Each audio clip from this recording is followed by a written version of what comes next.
네, 안녕하세요, 여러분. 소설을 읽어주는 남자의 정초로입니다. 오늘은 단편, 녹색 반지의 노래를 읽어드리겠습니다. 1부. 기억은 추억이라는 포장지에 쌓이면 그리워진다. 하지만 어떤 추억은 아무리 해도 그리움보다 아쉬움이 남는 경우가 있다. 대학을 졸업한 지 25년이 되던 여름날, 학교에서 지상봉의 날 행사가 있다는 연락이 왔다. 지석이가 서울을 떠난 지도 벌써 10년이라는 세월이 흘렀다. 서울에서 직장을 다닐 때에는 바쁘다는 핑계를 입에 달고 학교의 근처에도 가지를 못했다.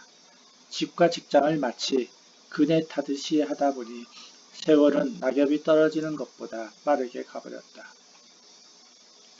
재상봉의 날이 다가오기도 전에 그에게 서울에서 한 통의 연락이 왔다. 소식을 받자마자 그는 아무 말도 없이 서울행 기차에 몸을 실었다. 마음은 급했지만 기차는 더디게 가고 있었다.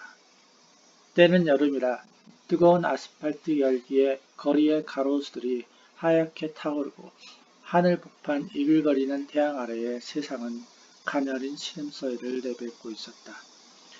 아직도 어색하기만 하는 서울역을 그는 나와서 바로 지하철 1호선을 갈아타고 연희대학교로 갔다.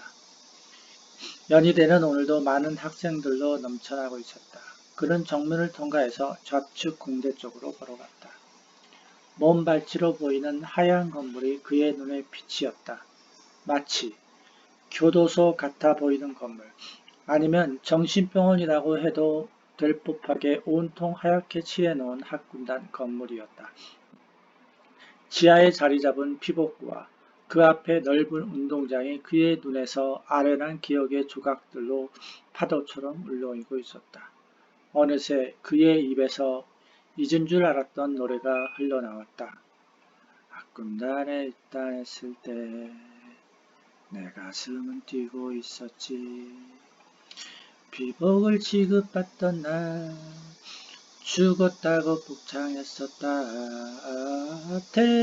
대한민국의 육군 소위가 이렇게도 고달픈 것이라서 그는 부르다 더 이상 부를 수가 없었다. 노래에서 젖어 나오는 가락 속에서 그는 잊고 싶었던 기억들이 머릿속에서 맴도는 걸 주체할 수가 없었기 때문이었다. 그때도 이렇게 무더운 여름이었다. 1988년 올림픽이 있던 해에 그는 올림픽 주경기장에서 아르바이트를 하였다. 햄버거 매장에서 그는 평생의 배우자인 영주를 만나게 되었다. 눈이 크고 얼굴이 하얀 그녀를 그는 한눈에 좋아하게 되었다. 해바라기처럼 웃는 그녀의 미소는 특히나 그의 마음을 흔들어 놓았기 때문이었다. 햄버거 매장에서의 아르바이트 시간은 그가 기다리는 시간이었다. 패티를 굽다가 손이 되어도 그녀가 햄버거를 파는 모습에 아픈 줄 모르고 그렇게 15일의 시간이 순식간에 지나가 버렸다. 그는 영주에게 자기의 마음을 고백하고 싶었으나 그때 용기를 내지 못했다. 지석이는 원래는 2학년을 마치고 군대를 가려고 하였다. 그러던 차에 영주를 알게 되었고 군대 가는 것을 보류해야만 했다. 군대보다 소중한 그녀를 얻기 위해서였다. 그러나 키도 작고 볼품없는 그에게 영주는 넘사벽, 감히 넘볼 수 없는 산, 바로 그거였다.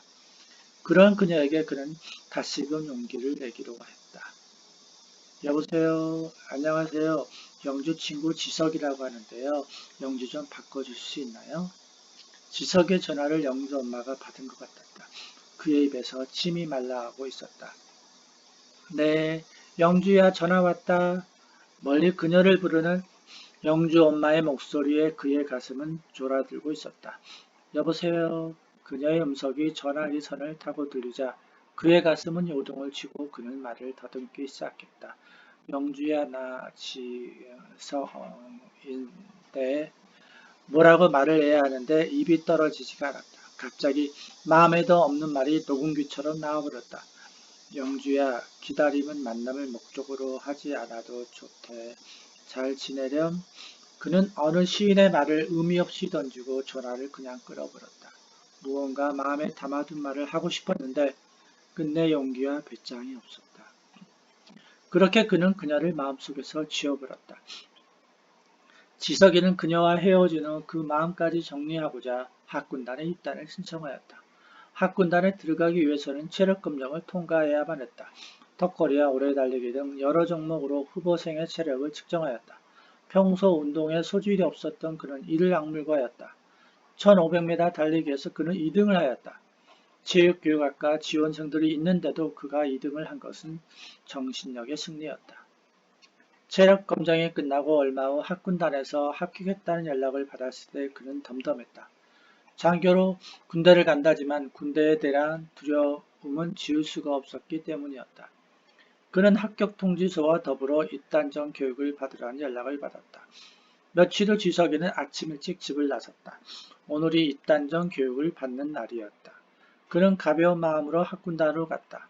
입단전 교육이라는 것이 대학교 입학식처럼 오리엔테이션을 하는 줄 알았기 때문이었다. 학군단으로 가는 길에 있는 대운동장에는 이른 아침이라 사람이 없었지만 학군단 건물로 들어가는 몇몇 학생들이 보였다.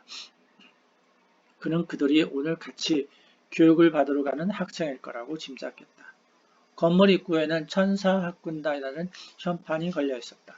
그는 2층으로 걸음을 재촉했다. 강의실 201호실에는 이미 많은 학생들이 모여 있었다. 교실 안은 마치 도깨비 시장에 온 것처럼 시끄러웠다. 아침 10시가 조금 넘자 단복을 입은 학생들이 교실로 들어왔다. 그들이 들어오자 강의실은 폭탄을 맞은 듯 조용해졌다.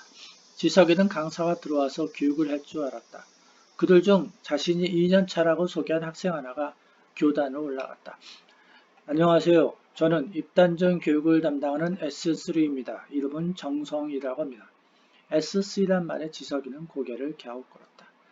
오늘부터 여러분은 입단하기 전에 교육을 받을 것입니다. 이 모든 과정은 여러분들이 장교가 되기 위해서 필요한 교육입니다. 이 교육이 다소 여러분들에게 불편을 느낄 수 있습니다. 그것이 싫으시다면 여기서 바로 나가셔도 됩니다.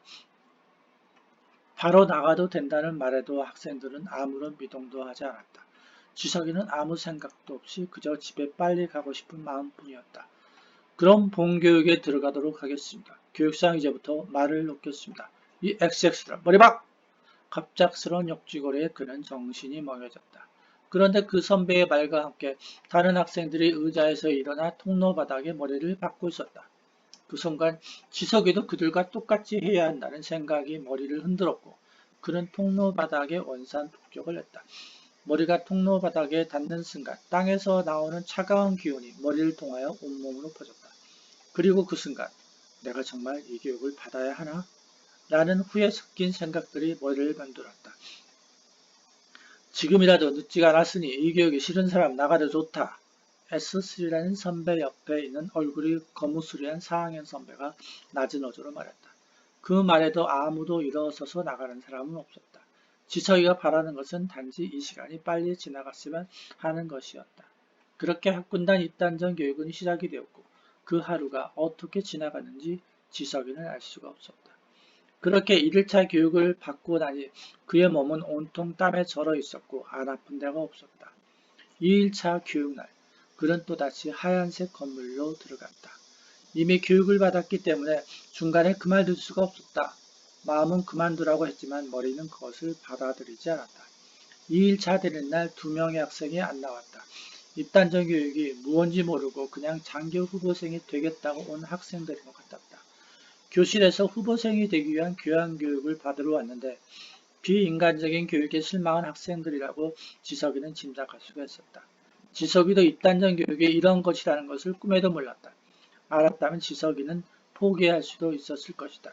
다른 학생들은 과 선배들에게서 미래 교육이 이렇다라는 것을 듣고 온 듯하였다. 3일간의 입단전 교육이 끝나고 나서야 지석이는 세상에 쉬운 게 하나도 없다 라는 푸념을 하였다. 그만두고 싶었지만 이미 받은 3일간의 교육이 아까워서 어쩔 수가 없었다. 마치 도박장에서 본전을 챙기려다 전 재산을 잃을 것 같은 기분이 들었지만 그래도 아까운 건 아까운 것이기에 그냥 후보생 생활을 계속하리라고 마음을 먹었다. 네, 오늘은 일부를 읽어드렸습니다. 감사합니다.